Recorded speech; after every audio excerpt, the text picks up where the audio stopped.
नहीं, अभी हम प्रधानमंत्री पे तो चर्चा ही नहीं कर रहे हैं, ठीक है ना। वो आफ्टर 24 के चुनाव में डिसीजन लिया जाएगा।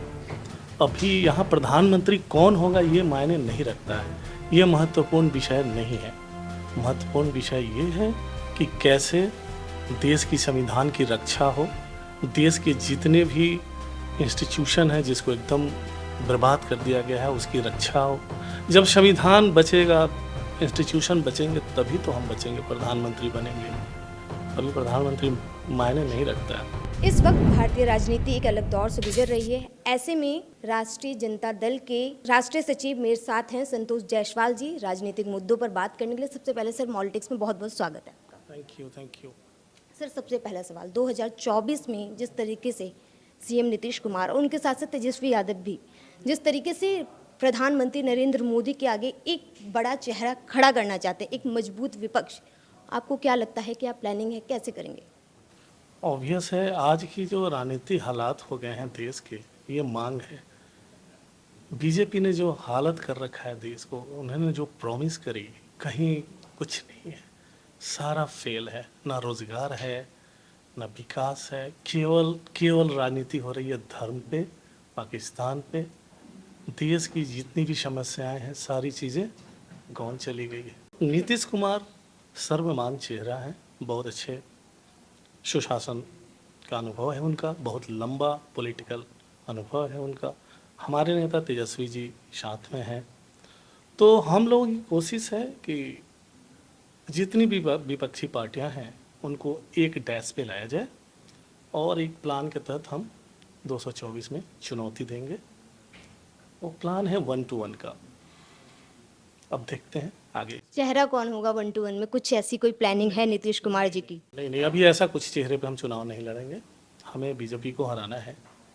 तो बस ये है कि हाँ, बीजेपी के अगेंस्ट में एक कैंडिडेट देना है। वो क्षेत्रीय दल जो जहाँ मजबूत है वहाँ वो कैंडिडेट देंगे। राष्ट्रीय दल जहाँ हमारी कांग्रेस पार्टी है और भी है, वो लोग उस हिसाब से बैठ के इस पर एक वर्कआउट कर लिया जाएगा। बहुत जल्द ही सारी विपक्षी पार्टियों का एक मीटिंग होगा। अच्छा, आपने कांग्रेस पार्टी का नाम लिया।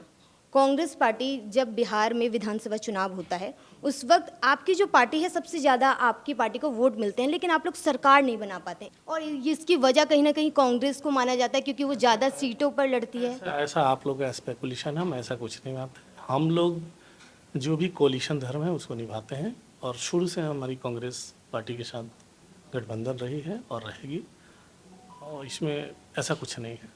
चुनाव हारना जीतना लगा रहता है। क्या ये हो सकता है कि आप लोग कांग्रेस से किसी को चेहरा बना दे प्रधानमंत्री के लिए? नहीं, अभी हम प्रधानमंत्री पे तो चर्चा ही नहीं कर रहे हैं, ठीक है ना। वो आफ्टर 24 के चुनाव में डिसीजन लिया जाएगा।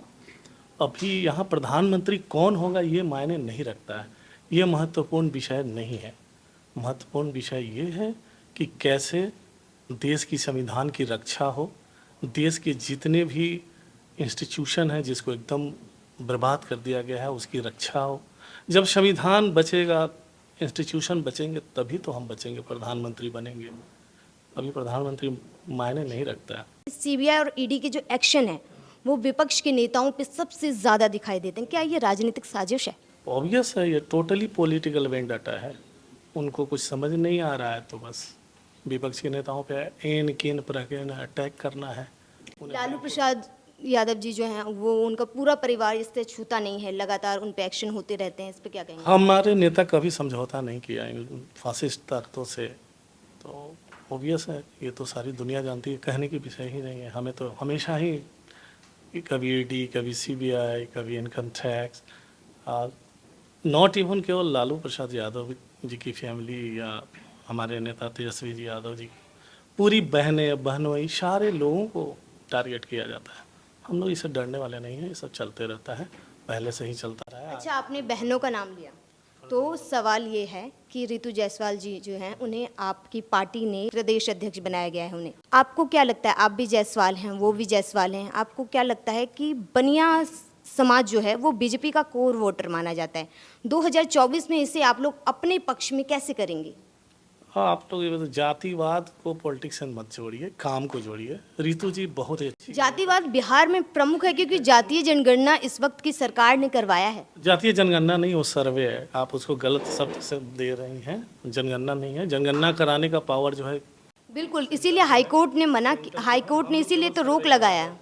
रोक लगाई है, लेकिन आगे फ्यूचर में फिर हम लोग कोशिश करेंगे कि वो हो, क्योंकि उसके बगैर फिर स्टेट का वेलफेयर नहीं हो सकता। किसकी कितनी भागीदारी होगी, किसके कौन किस समाज में किस लेवल पे है, उसके हिसाब से हम प्रोग्राम करेंगे, वेलफेयर का कार्यक्रम बनाएंगे, इसलिए वो ज़रूरी है। वो तो पहली बात होगी। दूसरी बात, आप रितु जायसवाल जी के बारे में पूछ रही हैं। रितु जायसवाल बहुत अच्छी लीडर रही हैं। एज अ मुखिया उन्होंने बहुत अच्छा काम किया है। और 2024 में मेरा सवाल तो सिर्फ यही है ना सर कि आप भी जायसवाल हैं, वो भी जायसवाल हैं, बनिया समाज से आते हैं। बीजेपी के कोर वोटर जो बनिया समाज से आते हैं, उन्हें आप लोग अपने पक्ष में कैसे करेंगे? आपको क्या लगता है, इस सरकार से सबसे ज़्यादा त्रस्त तो बनिया ही है। ये जीएसटी वगैरह लाकर काम नहीं करना, दिन रात केवल कागजी कार्रवाई करने पर डाल दिया। जीएसटी से सबसे ज़्यादा कौन परेशान है? बनिया वर्ग परेशान है। और रह गई बनिया को जोड़ने की, हमारे पार्टी में बहुत सारे लीडर हैं। हम हैं, रितु जी हैं, रामचंद्र पूर्वे जी हैं, समीर महासेठ जी हैं, बहुत सारे लोग हैं, अनगिनत अच्छे लीडर हैं जो बनिया समाज को जोड़ेंगे, संदेश लेके जाएंगे हम अपने नेता का, तेजस्वी जी का। और सब हम लोग के साथ हैं, ऐसा नहीं है। 24 में आपको दिखेगा।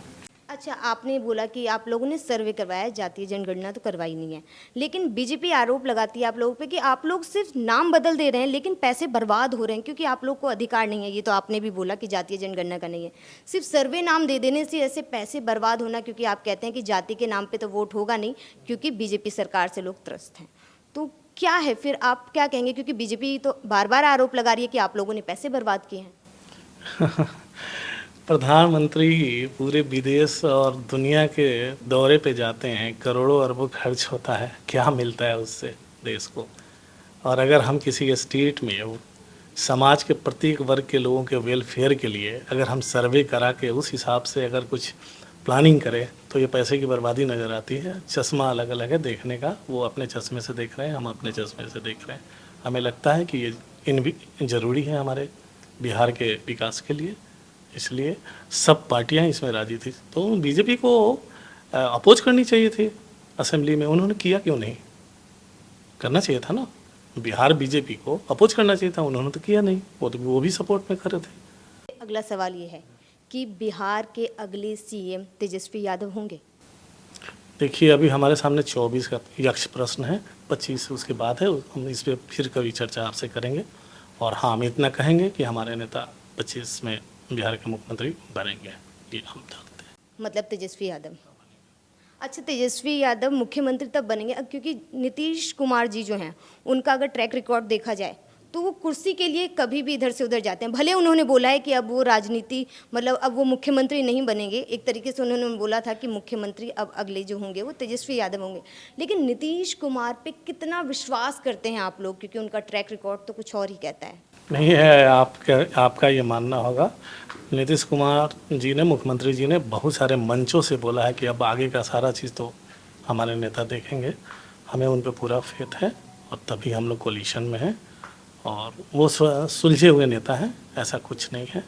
और आप लोग मनगढ़ंत बातें करते रहते हैं, चलिए कोई बात नहीं, सिचुएशन के हिसाब से सब चीज़ होते रहता है, ऐसा कुछ नहीं है। वो हमेशा हमारे साथ बने हुए हैं और बने रहेंगे। चलिए, बने रहेंगे, ये तो आने वाला वक्त बताएगा। आखिरी सवाल है मेरा आपसे। आपने बोला जाति का कोई मैटर नहीं करता क्योंकि बीजेपी से लोग परेशान हैं।